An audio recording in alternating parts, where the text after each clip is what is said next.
Hey y'all, we're here at the Farmers Market in Pikeville, Tennessee. Gonna have a great time today. I hope y'all are excited about it as I am. Gonna see tractors, we're gonna see old cars, we're gonna see World War II reenactment. And the Farmers Market is a pretty great place to come and buy your produce and all kinds of things. So let's go check out and see what all they got. Come on. Hey, look who we got here. What are you guys are doing here? We're actually work with the USDA, with the Natural Resource Conservation Service, and we work with private landowners and try to help them promote conservation on their farm through cost share assistance programs, and also through technical advice that we might be able to give them. So that's either row crop growers, vegetable growers, cow-calf operators. And those birds help, right? And the birds help, that's right. They do. That's the zoo. That's exactly sure right. So we help with those farmers. So they set up bird feeders and habitat for them? We can encourage habitat of any wildlife that a landowner might want to promote. Right. That they might want to do, whether it be wildlife or it would be a turkey, deer, anything like that. We can do that on a large scale with landowners that might have, hundreds of acres of property, or we could do it on small scales with smaller landowners. So we just try to help them through technical advice and also possibly cost share assistance to do that. That's great. Look who we got right here. We got a pig. A piggly wiggly. A piggly wiggly. A piglet. What's your name? My name's Brenda Caldwell. Miss Caldwell, we're sure glad to have you here. Don't you love birds? I do, and I love actually, wildlife completely. I'm in one of their agricultural programs. Oh, that's great. Yeah. Well, I tell you what, the Piggly Wiggly has been so great to this community. We love them so much, and we love you guys. I'll pass that on. Thank you so All right. much. Hey, look here who we got. What's your name? I'm Bobby Collier. Bobby Collier. Debbie Collier. Debbie Collier. You've been here around here a long time, hadn't you? We've been here quite a while. Now you talking about in the county? In the county, right? Yes. I was raised here. And, I thought you were, yeah. Hey, there's a lot of you Colliers in there around here. There's a few of us. Not as many as some other folks, but there's a few of us around. We sure love having you here. Tell us a little bit about the farmers market here. Well, these are my wife's products that we have got off of sheep on our farm. I see. And everything that she is selling is a result of something that we have done with the sheep. Wow. Sheep are very interesting. I've heard a lot of people preach about sheep before and how they need to be led and things of that sort. Is that true? Whenever you study the Bible and you have sheep, you'll read a passage and then you'll think to yourself, oh, that's what God meant.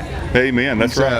So it's pretty interesting. And we can really kind of introduce ourselves into their little lives too in that Bible, can't we? We can. With the way that they do life and the way they stick together and care for their young and all kinds of things, right? It is, but most importantly is the relationship between a shepherd and his sheep. That's right. And sometimes I think I kind of cut my sheep short. I do too. When I read the Bible and say, well, here's what God has done for me, or here's what a shepherd should do for his sheep. So I have to pick up my game. How long you been doing, having sheep and raising sheep and having them on the farm? We've had sheep on the farm over 30 years. Say, really? Stuff. Wow. And, we raise so more. You know a little about them, huh? Well, I'm learning more every day. I bet we do, don't we? They're one of the most interesting animals that you can raise. All right. So, just similar to people, like I say, I want to keep on bringing that back to it because sheep and people really have a lot of kind of the same thing a little bit. It sounds a little strange, but God made us both, right? There's a lot of common characteristics between both of us, yes. Well, we sure appreciate y'all. Have y'all been successful this year? Have you done pretty good? We've had a good year. Have you? We've had a very good year. We're here every week, so people come and they know to look for the products. These are the products that are from our wool, and then Bobby's milking one sheep. So the soap and everything is all from everything that we have is basically either a product of the milk or the wool. And then Bobby sells all of the meat to Hummingbird Pastoria and Edgefield Prime and other individuals as they come on the farm that want to buy the lamb meat. So. And it is good. It's good for you too. My wife buys your soap. Yes. And she loves it so much. Yeah, it's a great soap. That's just been a new product for us this year, and we're hoping to expand that for next year. That was just something we kind of tested the waters on, and it went really well. So he's like, okay, let's do this. And Bobby became a sheep milker, that not by choice, but it works. Officially, I'm a dairy farmer too. Right. Yeah. With one dairy sheep. One dairy sheep. One dairy sheep. That's all we need. That's a lot of fun, though. It's interesting to see all the different things we have here in beautiful Pikeville. It is. It is. So this farmers market, and we have people here every week from other places that talk about how our farmers market offers more than what they have in their hometown. So it's been a great thing for us. We have about 5 vendors that are not here today that are here weekly, and it's just not, they're just out of pocket today for us. But usually all the booths are filled with a lot of farm produce and meat and everything else. So it's a great market. And we do this every summer, right? We do it, and this summer we started April, the 1st of April. We're going through the end of this month, and then we will take the month of November off, and then we will do one the beginning of December. We're doing a Christmas market. Tyler is actually supposed to have his Christmas trees down here. So, can you tell us when that Christmas market's going to be? Do you know? First weekend, that first Saturday of December. I'm not quite sure what that date is, but that first Saturday, it'll be on the Facebook page. Everybody can watch the Facebook and Instagram. It'll be on there. We'll have it all over the place. Well, we sure appreciate you, and we love you guys, and we love that you guys love your community. Yes, yeah, this is a great place to be. This is a great farmers market. The people here are very close. I think that's what makes it a really special place for all of us. It's a special county. It is. God bless you guys. Thank you so much for your time. Thank you. Thank you. Hey, who we got here? I'm Leanne Wall. My daughter and I have a table here for Pure Food. We try to bring plant-based Did you grow food. most all this stuff? Yes. You grow everything? Not everything, but a lot of it. Really? How long have you been doing this? This is our first year. This is your first year? Yes. Have you enjoyed it? Yes, it's been fun. You get to see a lot of people that you hadn't seen in a long time, and your neighbors that you see all the time. Well, we're new here. We've only moved here like 3 years ago, so this is a great way to meet people in the community and get to know people, and Pikeville's awesome. We love the people here. We moved here from Nashville 30 years ago. We raised all 4 of our children here, and we love it. It's just a great community. I have a little radio show over at Country Gospel Bluegrass Show on Sunday morning, and it's just so much fun and the people have kind of accepted me and made me one of theirs, and I think it's a great community. Thank you so much for what you're doing. Thank you. Thank you for doing this and letting everybody know about it. Yep. Next year? You gonna be here next year? Yes, sir. All right. We'll see you next year. Thank you. We have here Miss Star. How are you doing? Very good. Tell me what you got going on here. Well, this is the Pikeville Bledsoe Chamber of Commerce, and we've got all these little t-shirts, mugs, magnets, and youth sizes to support our sponsorship for the high school kids. Each year we give them $1,000 towards their furthering their education, and yeah, this year we were able to do 2 scholarships. That's amazing. So yeah, it was really fun. How long have you been doing this? I've been with the chamber for about a year now, and they've been doing this for a little bit longer than that. So tell me a little bit more about the Chamber of Commerce here in Pikeville, Tennessee. So the Chamber of Commerce supports all these small businesses and helps get their word out, and we do different Facebook posts to promote them and everything. I love the Chamber of Commerce because we have a little small business in this county, and we've been around here for a long time. Do you know we're more busy here in Bledsoe County and then this year and last year than we've ever been? So that's amazing. Yeah. And so I think it's a big part of the community effort, of everybody sticking together and calling our local folks, when we need services or products or things of that sort. Thank you so much for being here. Thank you. And don't you love the market? I do, yes. I do too. All right, thank you, Miss Star. My name's Amy Baylog. Amy Balo, have you been sitting up here all season? Every once in a while, I do seasonal stuff, so it depends on what we have. What all kind of goodies do you have? Today, we got pumpkin butter and wine jellies and some excellent plum ginger and basil plants and lemon poppy seed muffins. Do you grow some of this stuff?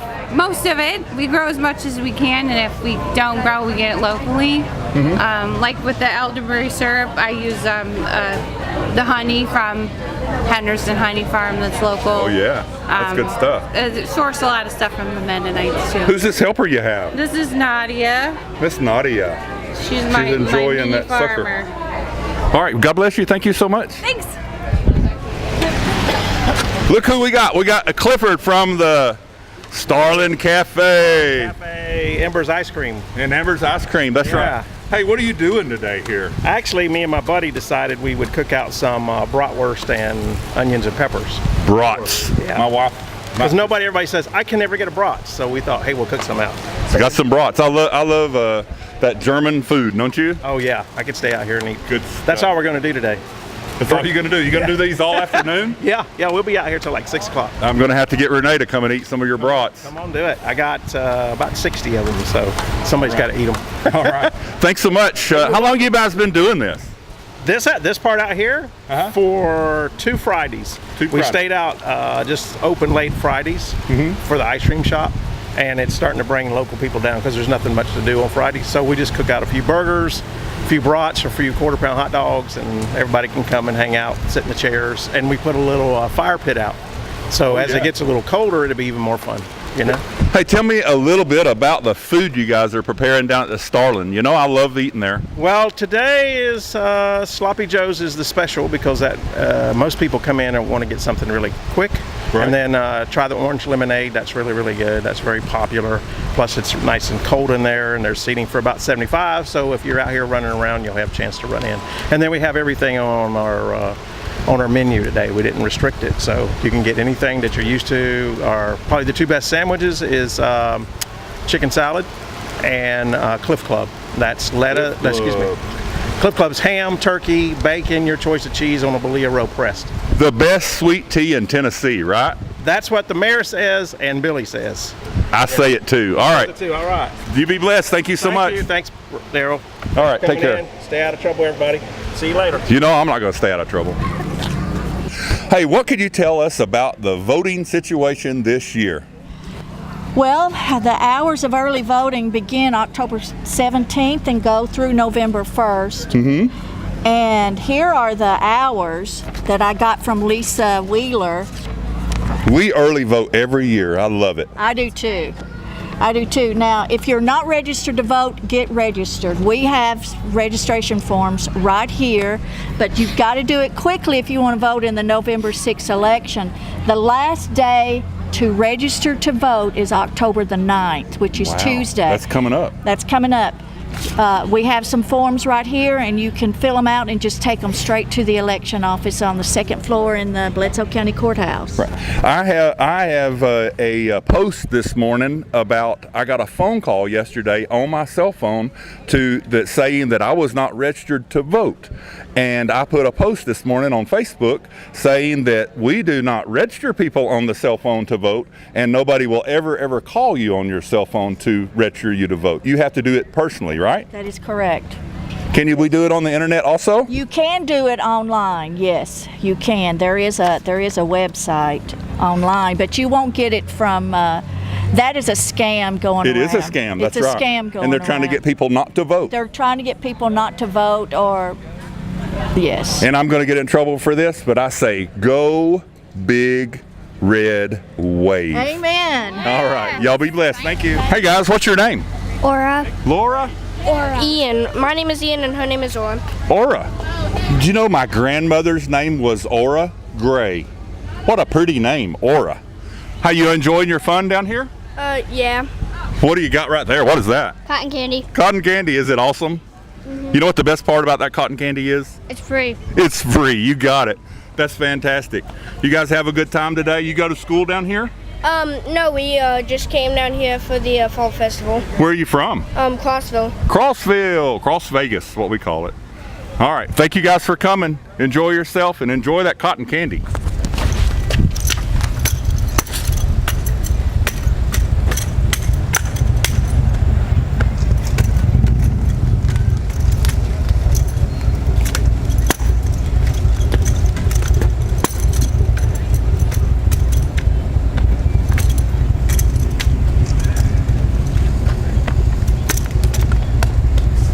Oh man, that is awesome. How long you been doing this? About 1 year. About 1 year? Yeah, 1 full year. What's your name? Kemper Maxwell. Mr. Maxwell. You're here with the Hockendeutschmeister 134 German reenacting unit. German reenactment unit. That's right. It's going to have a lot of fun today. It's going to be a little hot, but it'll be okay, right? We'll be all right. We've been in North Africa, so I think we can handle it. That's right. Thank you so much for being here, and thank you for your awesome gun work. Thank you. Where y'all from? Well, most of our units up from the Tri-Cities, Johnson City, Bristol area. Bristol. I love the racetrack. Hey guys, how long you been doing this? Well, some of us has done it 3 or 4 years. We got a few. This is their very first time doing an event. And y'all got a nurse because you're going to need one, right? Right. Probably. Yeah. Hopefully not, but Some cold water and ice today, right? How long you been doing it? About 3 years. 3 years. Are any of you with German descent? This fella One here man. is German, actually. My wife is German, and I love her so much. She's German back there. And my mother-in-law, she still speaks German, just a little bit American. She's been here all her life, or since a little girl, but she still speaks fluently, and it's really hard to understand her sometimes. But she's amazing. You guys, we love you guys being here. We thank you so much for being here in Bledsoe County and doing this and the hot stuff. And by the way, this is wool, right? Yeah. Daggum, it's hot. HBT. It's actually, I have some wool socks, and I can wear them in the summertime, and they will not be soaking wet when I take them off. Yeah, it's not and if cotton socks would be, you have to wring them out. Oh, yeah. Thank you so much for being here. Thank you for your time. Hey guys, who we got here? I'm Joe Evans. It's my mechanic, Thomas Lloyd. Thomas Lloyd. Hey, y'all built this, right? Correct. What year is it? It's a 1943, mostly. Mostly? Mostly. It has some newer reproduction parts. The hood is a new repro and the fenders are new repro. Where did they get the name Jeep? The story is it stands for GP, General Purpose. The GPW was actually built by Ford and not by Willis, and that the GP is General Purpose Willis Design. That's why it's a Ford GPW. Did you ever see the comic Jeep?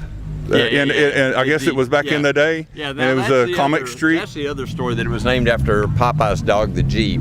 Right, because he could go everywhere and climb anywhere and up trees and up a gulch and everything else. I've seen some video of these things that are amazing where they would just go anywhere if you had the guts to go. Yeah, this one we pretty much don't even want to get it wet.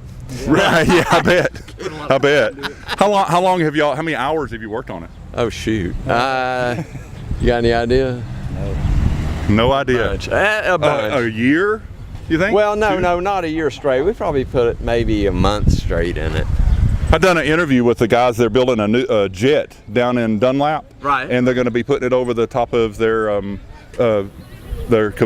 community. Oh, yeah. And it's going to be really neat. I'm excited about for those guys. They spend a lot of time and effort and sanding and buffing, and like it's not their jet or something. It is a trainer jet. Trainer jet. Oh yeah. Okay. And it's commissioned by the government, of course, and they give it to Dunlap on loan. So it doesn't belong to Dunlap. It belongs it's still on loan because it still belongs to the U.S. government. Yeah. So this Jeep we picked up off of a pool deck. It was all in parts, and the nuts and bolts and everything were in buckets. All the parts it was completely apart when we got it. What do you think a Jeep like this would cost you nowadays? Well, one like this would probably be about $17,000 to $20,000. And that would be a real deal. To me, it would be. Yeah. This has an after-war engine and after-war transmission, so it's not the original transmission and engine. It's all based on originality. And y'all won't let us take it up to Hinch today, this afternoon, after the thing. It's a big mud hole up on the mountain. No, nine. I got you. All right, God bless you guys. Thank you so much for being here for the reenactment. Yeah, we're excited about having you here. It's a great event, and the hospitality in this town is super.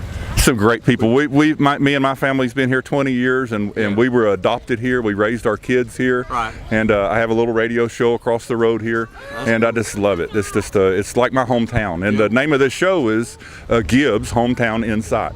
That's right. Yeah, this is an awesome little town. I was telling him on the way down here, I said, you won't believe how clean and nice this town is. And it's like this all the time. Yeah. And I came here last year, and I said, I'm going back next year.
Keep right up. Keep fire. Fire. The top pushing back.